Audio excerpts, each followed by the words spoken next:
Um, do a little quick update video. Basically, I forgot I wanted to actually try and make a bit of a video, a little bit of a build video on this bike. So I'll try and do it in stages as I go. I've been pretty busy. Had to modify the upper frame tubes, had to move them apart so that the battery could fit in there.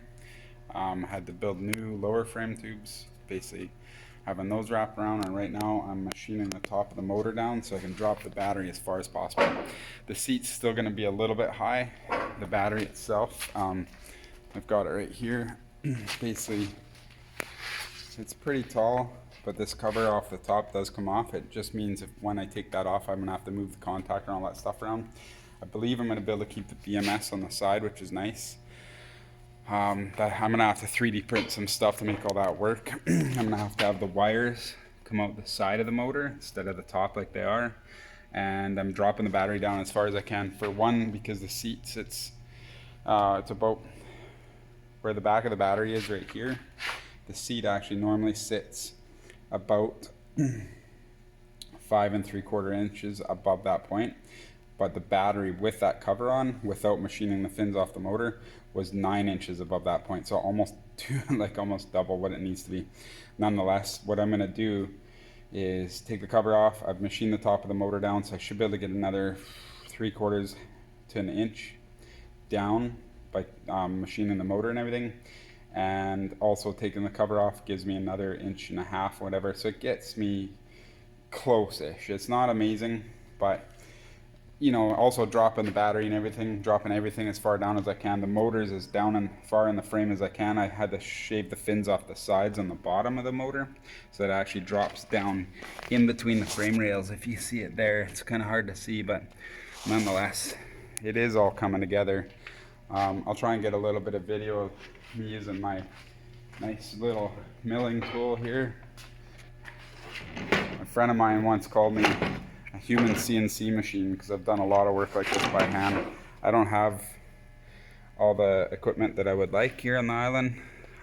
It's, people have it around here. I just don't have the right connections right now. I have a lot of great connections. I've done a lot of really cool stuff, but in time, as I get a bigger, better shop equipped, I'll probably have some more fancy CNC and milling machines and all that sort of stuff so I can do this a little more professionally. But either way, I'm excited about this bike. It's a little sad the battery's going to sit a little high, but I can 3D print some stuff and the seat will sit maybe 1 inch higher than factory, maybe 2. It's in that ballpark, which I'm a tall guy, so it won't bother me at all. I can make the seat a little flatter, so it kind of, it's kind of like the modern motocross bike. This is a 2005 chassis, and a modern bike has a flatter seat. If you look at the seat here, this is a 2005, so the curb is still there a fair bit.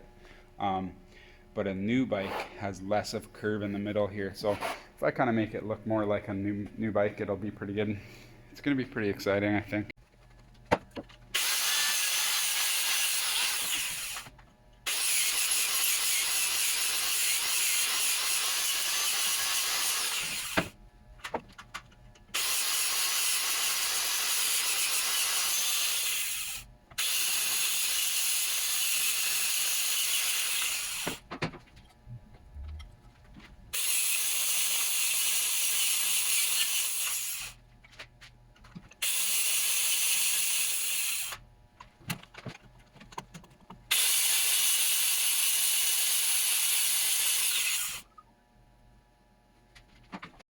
On this bike build, I know there's going to be quite a few questions that come up. As I'm putting it together, I realize I'm going to have lots of people asking why you did it this way, why you did this, why you did that. I have a couple zero motors. This is an IPM SR zero motor, so it's pretty peppy. It can do, well, I've actually downloaded over 87 horsepower out of one of these with dual controllers, dual size 4 Sevcon controllers. This one I'm going to run with the size 6 that gets mounted back here. That's going to be more than enough power. Honestly, these, that's like with this long brick that I purchased, it's going to be like 70 plus horsepower, so that's a lot of power. It'll probably never even run at that power setting. I honestly have a Zero MX that's really fast. It has a size 6 with dual cell boxes, and you know, I could dyno somewhere around 65 horsepower, but when I take it dirt biking, it's not a great chassis, so that combined with the fact that the batteries are a little weak, I keep it set at 75%. I have a switch on there for a couple power levels, so I think it's 75% and 100%, and I usually ride it at 75%. I find I don't spin as easy that way either. Like when I'm doing single track stuff, I'm going over logs and roots and everything, I have more control, better throttle resolution. With this, probably be the same thing. I'll set up a 3-speed switch, like a beginner mode, 50% or something, and then 2 levels of high, which would be like 70 or 80, and then 100%. The power will be no question. The weight's gonna be a little heavy. Part of the reason I'm putting the battery here and the motor here was to get the weight centralized as best I can. I've kind of mapped out where a center of gravity will be, and be somewhere, might be above my finger, but where my tip of my finger is there. That's without the rider on the bike. Nonetheless, it should be pretty badass. I rode an Alta, and the way they have the battery and everything mounted, it's 10 or 15 pounds heavier than a 450 motocross bike, but it felt like a 125 just because the way the weight is centered, and there's less rotational weight, which gives you less gyroscopic effect, fighting you when you're transitioning from corner to corner, or when you want to whip it in the air or anything like that. So this is going to have a lot of potential for being a really easy and nice to ride bike. On that front, nothing's ideal. Sad I had to widen the frame. It looked like I could do it without, but to be honest, it was actually pretty close. The only problem is trying to get the battery in and out, so I had to widen the frame for easy to be able to slide it in and out. I got some angle aluminum that'll go around it, and I'm ordering some nylon strips with adhesive on one side, and they'll go in the corners of they'll go in the sides of the angle aluminum to let the battery slide in and out easier. The goal is for the battery to more or less just stay in the bike, but there might be a day where it gets raised hair scrambles or something, where after a lap or two you're going to want to swap the battery. Something like that. It's nice to be able to just take a lid off the top, maybe tilt the bike on its side and yank the battery out, throw a new one in, get the rider going again. For a motocross or day just playing in the bush and everything, this long brick's gonna have more than enough power to do everything we need.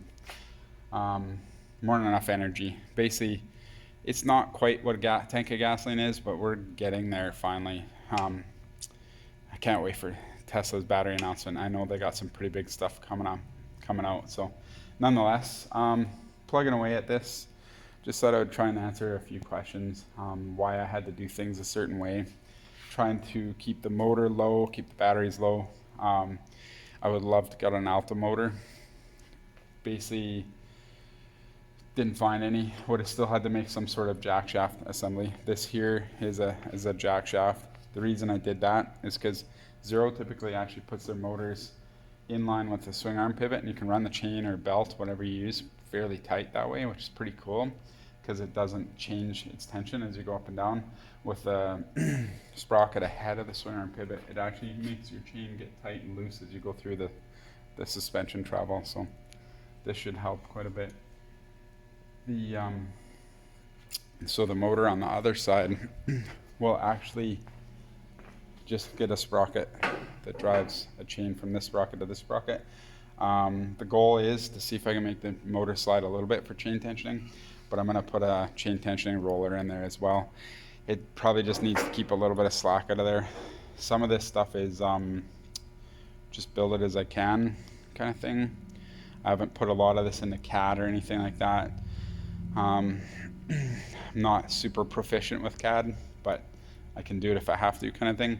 I designed this this housing, for instance, for the jack shaft in a program called Design Spark, and I like the program. I'm trying to deal with people who I paid for a license to be able to export step files, because essentially it was a bait and switch.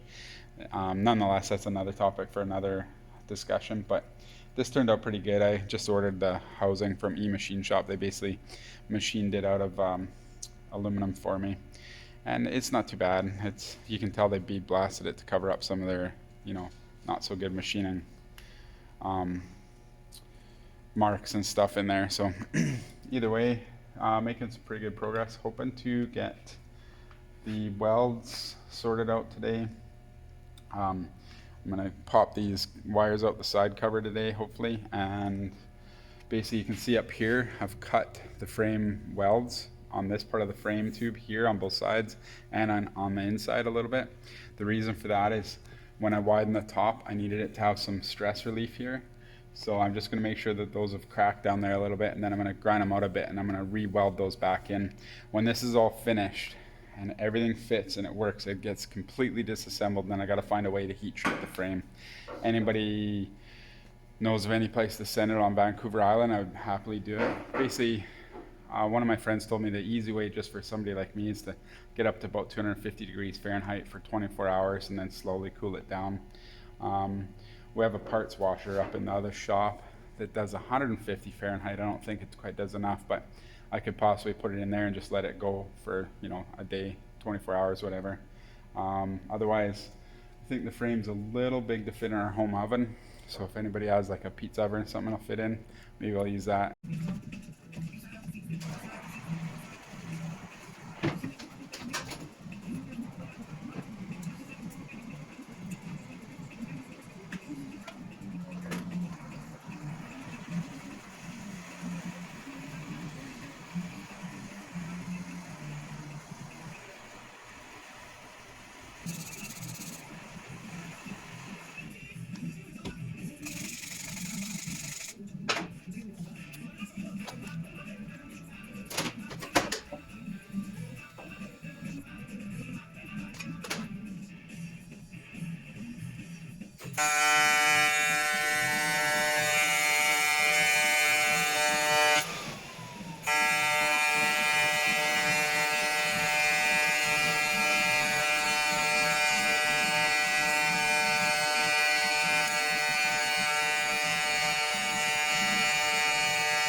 Before I leave today, definitely want to say thank you to all the patrons that have been supporting me for the last year or whatever it is. Had a few people helping me out quite a bit and that stuff, and tons of friends and family and everything in the past have donated parts and all kinds of good stuff. So I really can't do it without the support.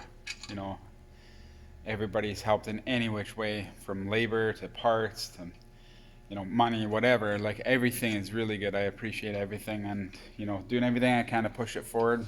For instance, like the first 3-phase motor controller in the black CRX, did it all open source.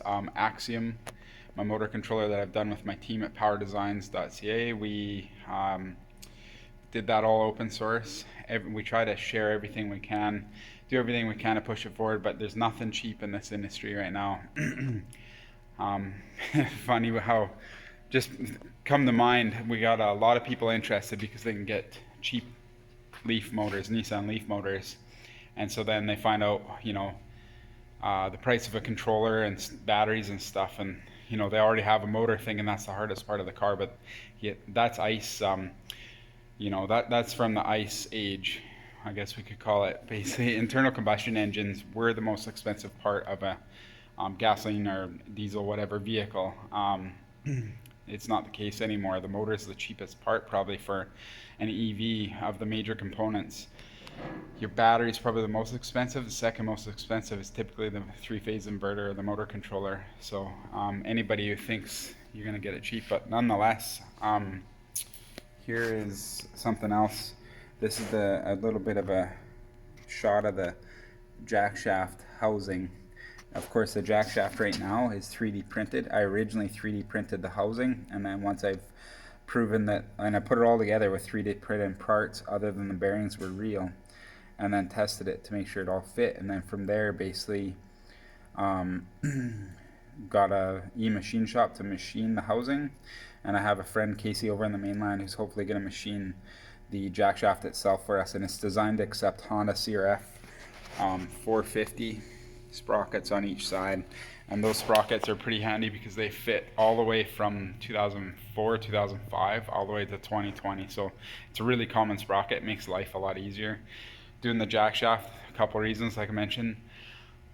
First off, Zero with their gearing, they like to rev the motor up to 7,000 RPM, and I'll probably do that as well, maybe a touch past 71, but nonetheless, with one stage of reduction, it looks ridiculous. You end up with my other bike, for instance, I have a 72 rear sprocket on. It's pretty crazy.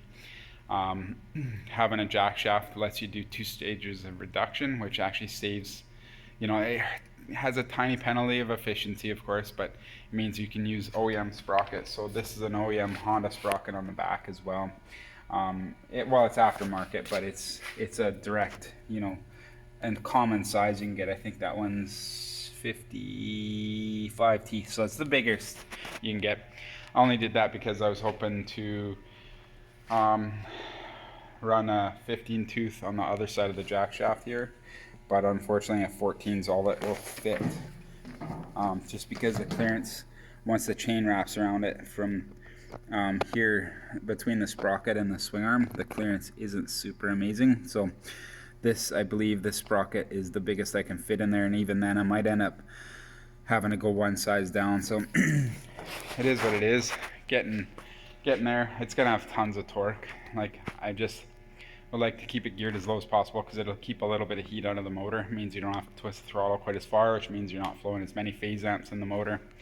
Probably gonna have to oil cool the motor because it doesn't have a lot of fins left on it, as you can tell. And something to talk about with, you know, some people are going to ask why I just didn't spin the motor and have the phase wires come out on a different side.